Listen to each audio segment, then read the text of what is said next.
Sa ngala ng Ama at ng Anak at ng Espiritu Santo, Amen. ang pagpapala ng ating Panginoong Hesukristo, ang pag-ibig ng Diyos Ama, at ang pakikipagkaisa ng Espiritu Santo naway sumainyong lahat. At sumaiyo rin. Malwalhating pagdating o pagbabalik sa dambana ng Nazareno.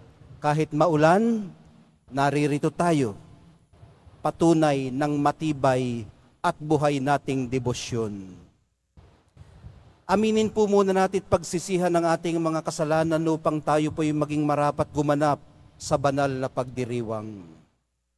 Inaamin ko Sa makapangyarihang Diyos at sa inyo mga kapatid, nalubha akong nagkasala sa isip, sa salita, sa gawa, at sa aking pagkukulang.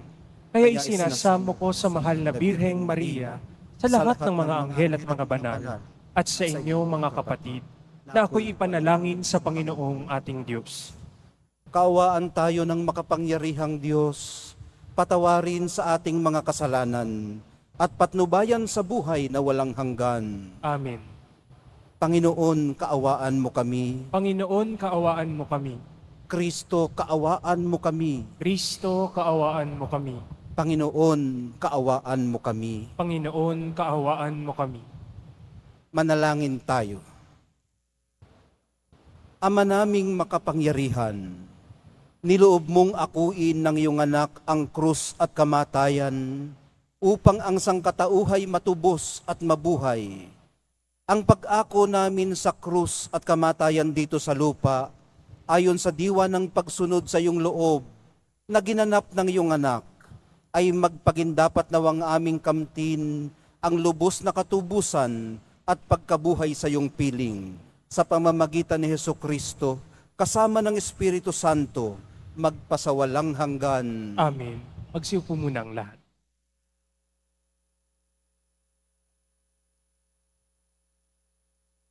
Pagbasa mula sa aklat ni Propeta Isaías.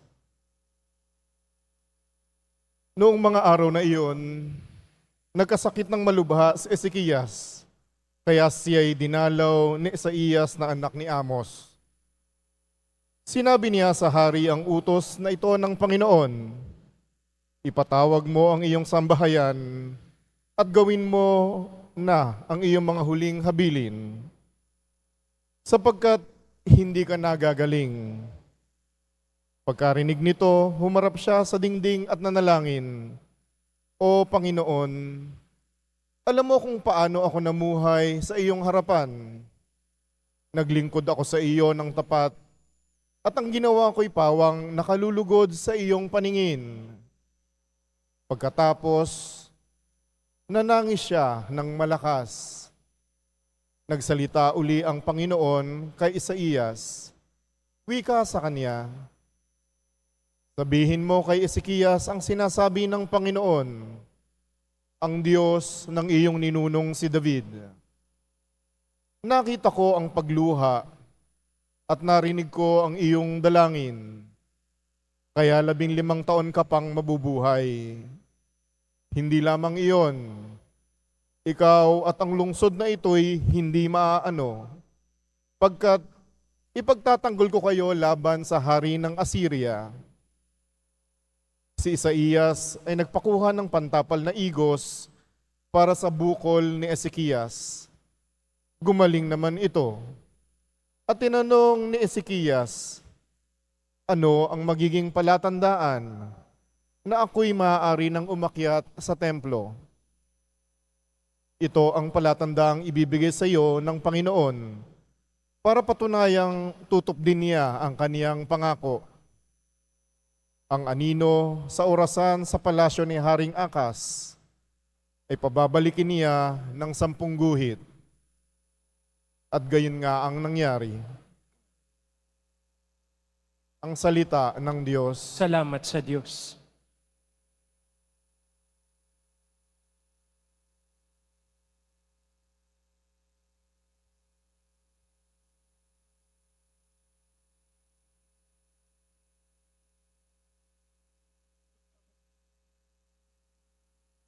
Buhay ko'y iyong iniligtas, pag-iral ko'y walang wakas. Buhay ko'y iyong niligtas, pag-iral ko'y walang wakas. Minsay nasabi kong, sa katanghalian ng buhay, ako ay papanaw. Sa daigdig ng patay, ako masasadlak, upang manatili roong walang hanggan. Buhay ko'y iyong iniligtas, pag-iral ko'y walang wakas.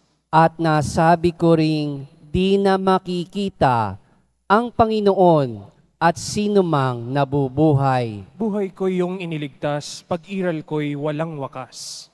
Katulad ng toldang tirahan ng pastol, inalis sa akin ang aking tahanan. Ang abang buhay ko'y pinuputol mo na tulad ng tela sa isang habihan. Buhay ko'y iyong iniligtas, pag-iral ko'y walang wakas. O poon, ang mga nilikha ay nabubuhay dahilan sa iyo. Ako'y pagalingin at ang aking lakas sana'y ibalik mo. Buhay ko'y iyong iniligtas, pag-iral ko'y walang wakas. Magsitayo po ang lahat.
Sumainyo ang Panginoon. At sumaiyo rin.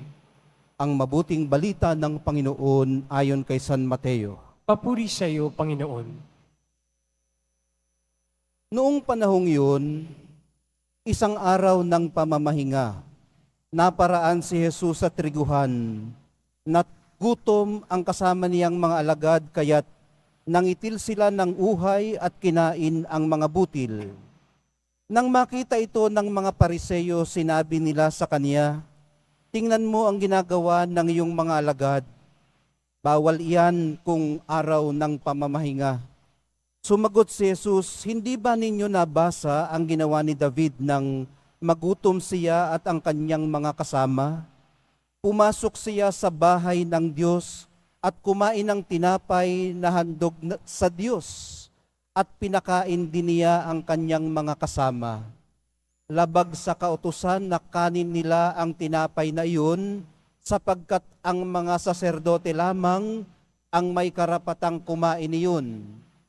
Hindi pa ba ninyo nababasa sa kautusan ni Moises na tuwing araw ng pamamahinga, lumalabag sa batas tungkol sa araw na ito ang mga saserdote sa templo, gayon may hindi nila ipinagkakasala iyon. Sinasabi ko sa inyo, naririto ang isang higit na dakila kaysa templo. Hindi sana ninyo hinatulan ang mga walang sala kung alam ninyo ang kahulugan ng mga salitang ito. Habag ang ibig ko, hindi hain. Sapagkat ang araw ng pamamahinga ay nasa ilalim ng kapangyarihan ng anak ng tao. Ang mabuting balita ng ating kaligtasan. Pinupuri ka namin, Panginoong Jesucristo. Magsiupo muna ang lahat.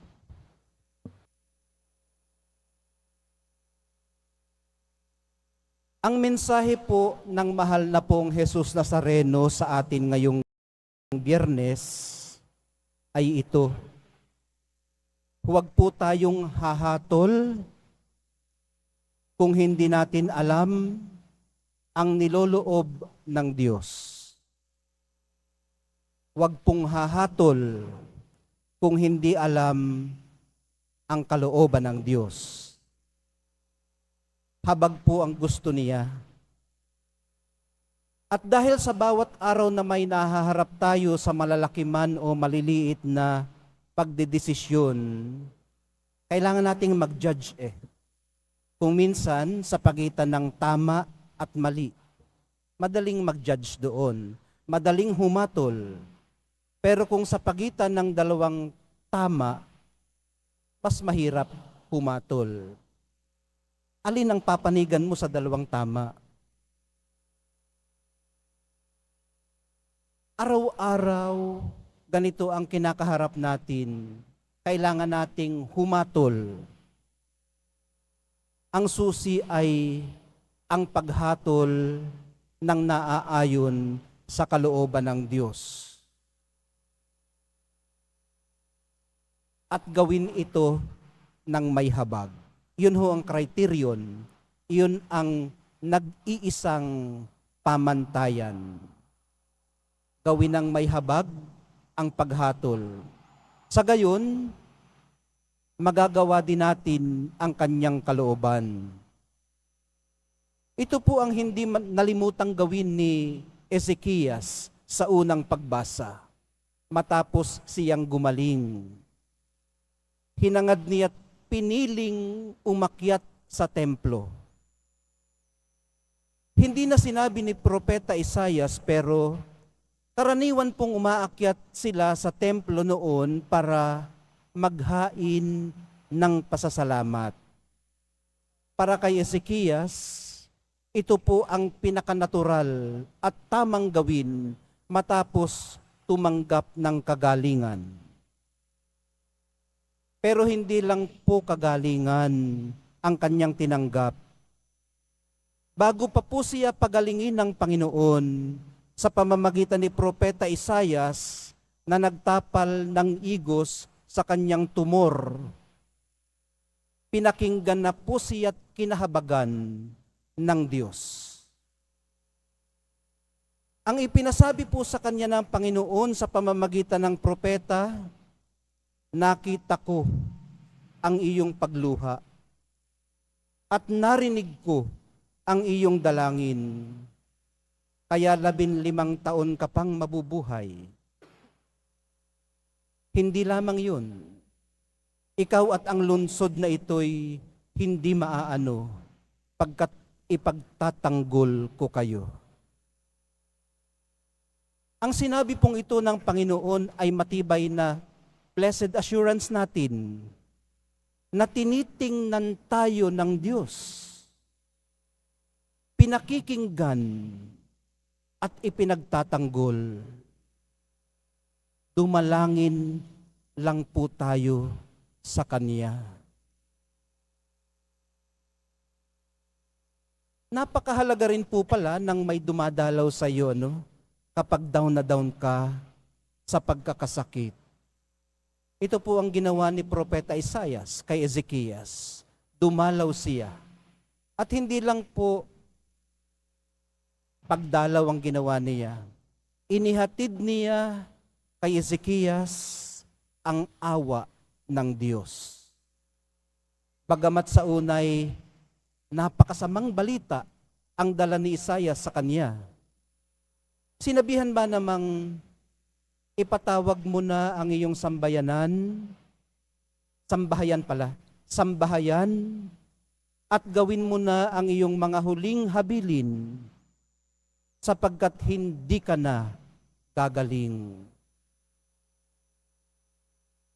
Ang balita rin namang ito ang nagtulak sa kanya para humarap sa dingding, manangis at manalangin. Ano po kaya ang pakiramdam ng tumatanggap ng ganitong balita? Ano ho? Ma-imagine lang natin, paglabas ng iyong results, ang diagnosis ay terminal illness pala. At may taning ng iyong buhay, ano pang balita ang sasama pa kaysa rito? Talagang haharap ka kahit saan para umiyak at manalangin. Maaring sumubsob ka pa nga sa lupa. Pero ang Diyos po na hukom at Diyos ng katarungan ay Diyos din ng habag, pagmamahal at kapayapaan. Sa huli mga kapatid, napakagandang balita na ang kanyang tinanggap ni Ezekias. 15 taon ka pang mabubuhay. At iyon nga, iyon na rin ang nagtulak sa kanyang magpasalamat at tumanaw ng utang na loob. Sa Ebanghelyo po mga kapatid, pinagbibihis na ng mahal na poong Jesus Nazareno ang anyo at hitsura ng pagpapasalamat. Sa halip na pag-aalay sa templo, pagsusunog ng mga kordero, ang pagpapasalamat at pagtanaw ng utang na loob para sa Kanya ay maipapahayag sa pamamagitan ng habag. Sa halip na offering compassion, ang Kanyang minamarapat by paying it forward. Awa sa gaya rin nating nangailangan. Habag sa mga nasa miserableng kalagayan. Isa-isip po nawa nating hindi lahat ng nasa miserableng kalagayan ay mukhang kawawa. May kilala po akong, actually, bayaw ko po ito noon, Noong 2010, 2011, nagkasakit siya ng lubha. Kidney, ang kinailangan siyang i-dialysis. At pagka-isang taon, namatay din siya sa edad na 35. Kinailangan niyang manghingi ng tulong, pero hindi po niya pinagmukhang kawawa ang kanyang sarili. Sa pagpunta po niya sa mga opisinang nagbibigay ayuda sa mga may sakit, pumunta po siya roon kung paano siya pumapasok sa trabaho. Naka-long sleeves, formal, at disente. Pero nangangailangan ng matindi. Ibig sabihin, kaya ko ito nabanggit mga kapatid, napakahirap i-distinguish, napakahirap humatol kung sino ba talaga ang lubhang nangangailangan. Kasi kung minsan yung lubhang nangangailangan, hindi naman mukhang kawawa. Kaya tandaan po nating ang awa ay nasa tumitingin at nakikinig. Ang awa ay nasa tumitingin at nakikinig, wala sa nagmamakaawa. Sa madaling sabi mga kapatid, iginagawad po ang awa ng naaawa sa nakakaawa. Sa kinaaawaan pala. Ibig sabihin, ibinibigay ito. Anumang pagmamakaawa ang gawin ng nagmamakaawa, hindi po sisilang ang awa kung hindi ito pagtutuunan ng pansin ng nakadarama nito. At kung hindi niya aaksyonan ang kanyang nadarama, kung nararamdaman nga niya ito. Ang grasya rinawang ito, mga kapatid, minamahal ko, ang tanggapin natin, ang tinutukoy po nating grasya, yun pong pagdedesisyon na dala ng habag. yung kakayanan nating matibay na umaksyon, dala ng naramdaman natin. Ito pong grasyang ito ang tanggapin natin sa banal na Eucharistia dahil ito po ay nagbibigay sa atin ng lakas. Nawa, ang lakas na ito ay makapagdulot sa atin ng pagdidesisyong matibay.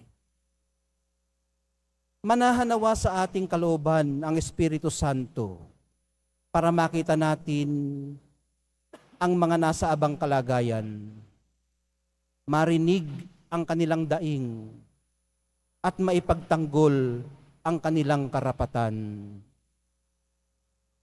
Mahal na poong Jesus Nazareno, maraming salamat po sa pagtuturo sa amin at pagbibigay halimbawa kung ano ang higit na mahalaga.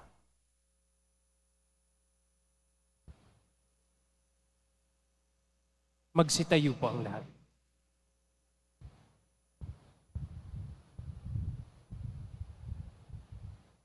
Minamahal kong mga kapatid, idulog po natin sa mahal na pong Jesus Nazareno ang ating mga kahilingan. Taglay ang matibay na pananampalataya sa kanyang pagkadiyos, ang tapat na pag-asa sa kanyang kapangyarihan, at ang maningas na pag-ibig sa kanyang puso. Sa bawat pagdulog ang atin pong itutugon, mahal na pong Jesus Nazareno, kaawaan mo kami. Mahal na po ang Jesus Nazareno, kaawaan mo kami. Upang ang Eucharistia na ating tinatanggap sa komunyon at inihahandog sa misa bilang alaala ng mga hirap ng mananakop ay magdulot sa atin ng wagas na pagmamahal sa Diyos at sa kapwa. Manalangin tayo. Mahal na po ang Jesus Nazareno, kaawaan mo kami. Upang ang panalangin ni Jesus Nazareno sa halamanan ng Getsemani, na dito'y pinawisan siya ng dugo, ay maghasik sa atin ang pagkahilig sa panalangin na siyang mabisang lunas sa lahat ng karamdaman ng tao. Manalangin tayo. Mahal na po ang Jesus Nazareno, kaawaan mo kami. Upang ang kanyang koronang tinik, damit na porpora at krus, ay magpaalala sa atin na ang kanyang mga aral at simulain bilang hari ng sanlibutan ay dapat maghari sa ating isipan, angkan at lipunan. Manalangin tayo. Mahal na po ang Jesus Nazareno, kaawaan mo kami. Upang sa bisa na kanyang pagpapasa ng krus sa mga lansangan sa Jerusalem, ay matuto tayong makiramay at makihati sa mga kahirapan at tiisin ng kapwa. Manalangin tayo. Mahal na po ang Jesus Nazareno, kaawaan mo kami. Upang tulungan tayo ng mahal na Birhen, ina ng hapis, na maging tunay na larawan ng kanyang anak sa isip, wika at gawa, nang sa gayon ay makamit ang ating kahilingan sa poong Jesus Nazareno. Manalangin tayo. Mahal na po ang Jesus Nazareno, kaawaan mo kami. Sa saglit na katahimikan ng ating puso, iakyat na rin po natin sa krus ang mga intensyon na hindi pa nababanggit sa panalangin ng bayan at hindi na napasulat sa mga intensyon sa ibabaw ng altar.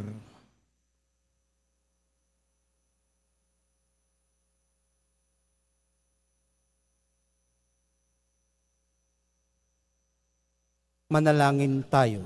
Mahal na po ang Jesus Nazareno, kaawaan mo kami.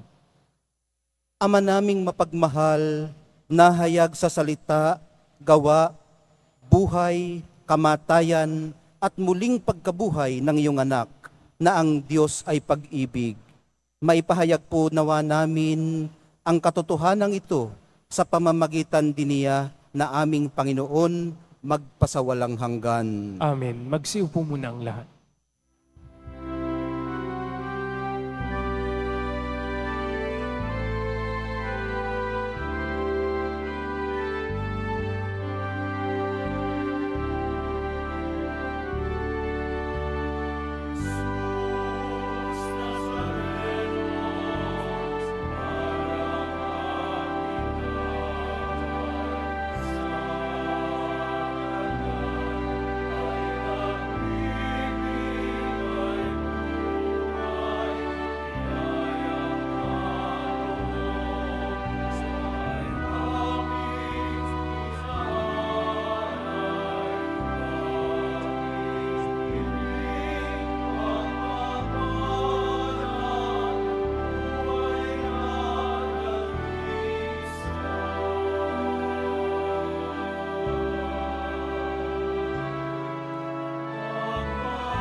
Manalangin po kayo mga kapatid upang itong ating paghahain ay kalugdan ng Diyos Amang makapangyarihan. Tanggapin nawa ng Panginoon itong paghahain sa iyong mga kamay, sa kapurihan niya at karangalan, sa ating kapakinabangan, at sa buong sambayanan niyang banal. Ama naming lumikha, sa ikapagpapatawad ng mga kasalanan, maganap nawa ang paghahaing ito na sa dambana ng krus ay siyang pumawi sa kasalanan ng buong mundo. Sa pamamagitan ni Hesukristo, kasama ng Espiritu Santo, magpasawalang hanggan. Amen. Sumainyo ang Panginoon. At sumaiyo rin. Itaas sa Diyos ang inyong puso at diwa. Itinaas na namin sa Panginoon. Pasalamatan natin ang Panginoong ating Diyos. Marapat na siya ay pasalamatan. Ama naming makapangyarihan, tunay ngang marapat na ikaw ay aming pasalamatan. Iyong ipinasyang sa krus na kahoy, ang sangkatauhan ay tubusin ni Jesus.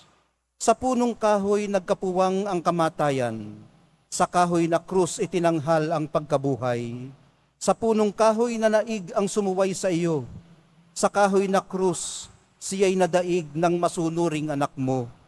Kaya kaisa ng mga anghel na nagsisiawit ng papuri sa iyo, nang walang humpay sa kalangitan, kami nagbubunyi sa iyong kadakilaan.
Magsilud po ang lahat. Ama naming banal, ikaw ang bukal ng tanang kabanalan, kaya't sa pamamagitan ng iyong Espiritu, gawin mong banal ang mga kaloob na ito, upang para sa amin maging katawan at dugo ng aming Panginoong Hesukristo. Bago niya pinagtiis ang kusang loob na maging handog, hinawakan niya ang tinapay, pinasalamatan kaniya, pinaghati-hati niya iyon, iniabot sa kanyang mga alagad at sinabi, tanggapin ninyong lahat ito at kanin, ito ang aking katawan na ihahandog para sa inyo.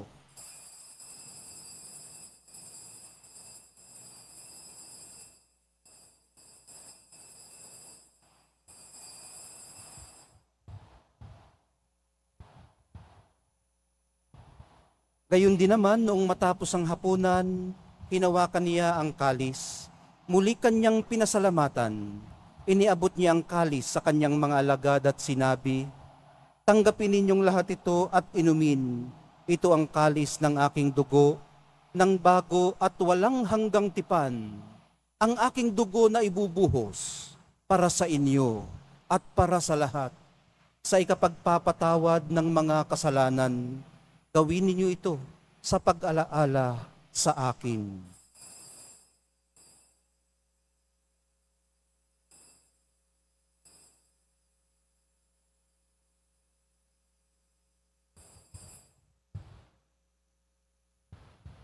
Magsitayo na po ang lahat.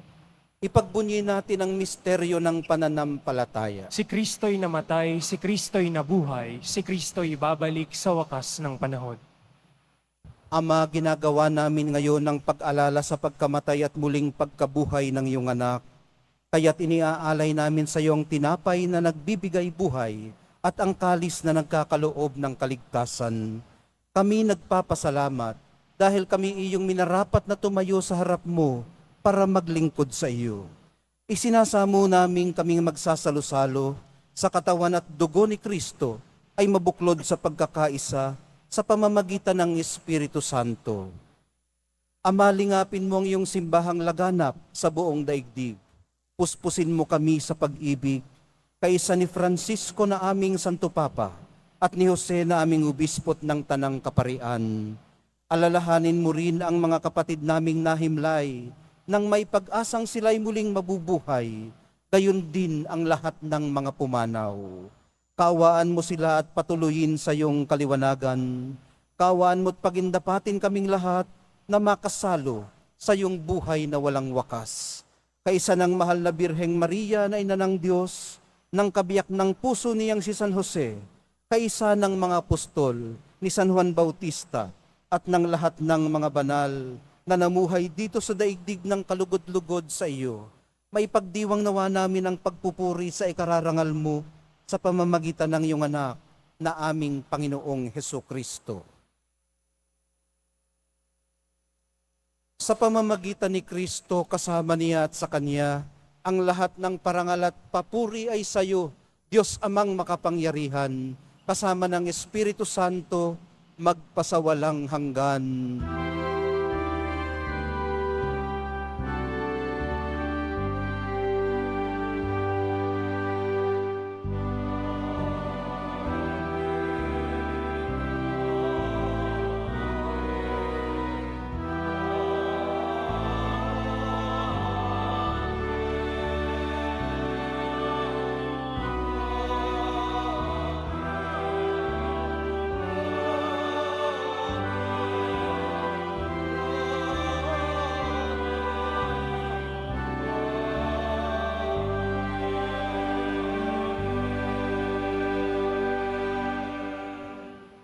Sa tagubili ng mga nakagagaling na utos at sa turo ni Jesus na Panginoon natin at Diyos, ipahayag po natin ng lakas loob.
Hinihiling po namin kami yadya sa lahat ng masama, pagkalooban ng kapayapaan araw-araw, iligtas sa kasalanan at ilayo sa lahat ng kapahamakan, samantalang aming pinananabikan ang dakilang araw ng pagpapahayag ng tagapagligtas naming si Hesukristo. Sapagkat iyo ang kaharian at ang kapangyarihan at ang kapurihan magpakailanman. Amen.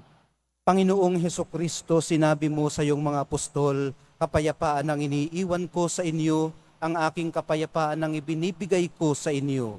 Tunghayan mo ang aming pananampalataya at huwag ang aming pagkakasala. Pagkalooban mo kami ng kapayapaan at pagkakaisa ayon sa iyong kalooban, kasama ng Espiritu Santo, magpasawalang hanggan. Amen. Ang kapayapaan ng Panginoon ay laging sumainyo. At sumaiyo rin. Magbigayan po kayo ng kapayapaan sa isa't isa.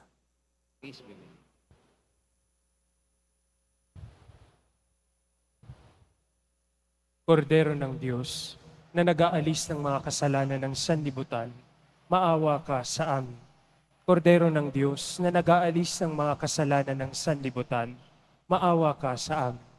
Kordero ng Diyos, na nag-aalis ng mga kasalanan ng sanlibutan, ipagkaloob mo sa amin ang kapayapaan. Magsilud po ang lahat.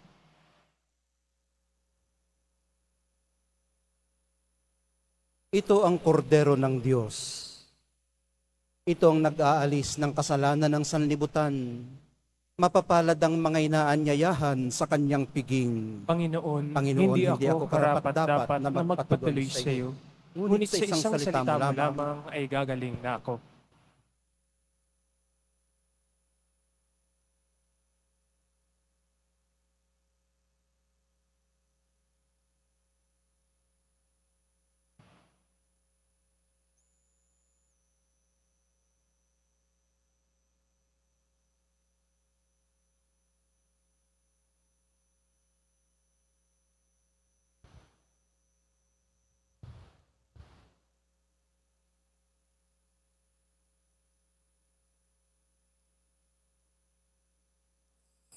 Para sa lahat ng tatanggap ng banal na komunyon, sasagot po tayo ng amen pagkasabi ng pari o ng lay minister ng katawan ni Kristo at isubo agad sa bibig bago umalis sa harapan ng pari o lay minister. Sumunod po tayo.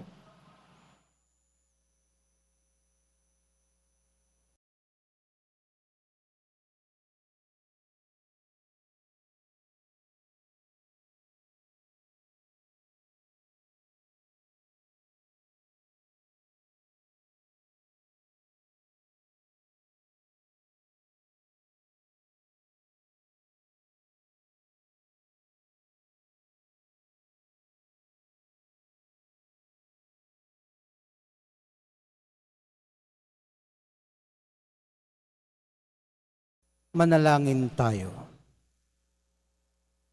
Panginoong Heso Kristo, kaming nagsalo-salo sa banal na pakikinabang ay nakikiusap sa iyo na ang mga nasagip mo sa pamamagitan ng kahoy na krus na nagbibigay buhay ay iyong ihatid sa pagkabuhay sa kalwalhatian sapagkat ikaw ang Panginoon magpasawalang hanggan. Amen. Sumainyo ang Panginoon. At sumaiyo rin. Mahal na poong Jesus Nazareno, inihayag mo sa pamamagitan ng krus ang walang maliw na pag-ibig ng Diyos sa sangkatauhan. Pakinggan mo ang kahilingan ng iyong angkan na nagsusumamo sa iyo. Makamtanawa nila ang inyong katugunan at tanggapin ang kasagutan na may utang na loob na tinatanaw. Basbasan din po ninyo at pagpalain ang kanilang mga pinasasalamatan, idinadalangin at pinagsusumakitan sa araw-araw, pati na ang daladala nilang mga imahen at dasalan. Matagpuan din po nawa nila ang kanilang mga hinahanap. Sa pamamagitan ng bendisyon na ito, naway maalala nilang mga pangako nila noon sa binyag, na ikaw ang kanilang iibigin at paglilingkuran bilang Panginoon, magpasawalang hanggan. Amen. At pagpalain kayong lahat at ang inyong pamilya at mga komunidad ng makapangyarihan at mapagmahal na Diyos, Ama, Anak, at Espiritu Santo. Amen. Naihandog na po natin ang banal na misa sa paglalakbay po natin sa buhay araw-araw. Lumakad tayo sa liwanag, kapayapaan at pag-asa ng minamahal nating Nuestro Padre, Jesus Nazareno. Salamat sa Diyos.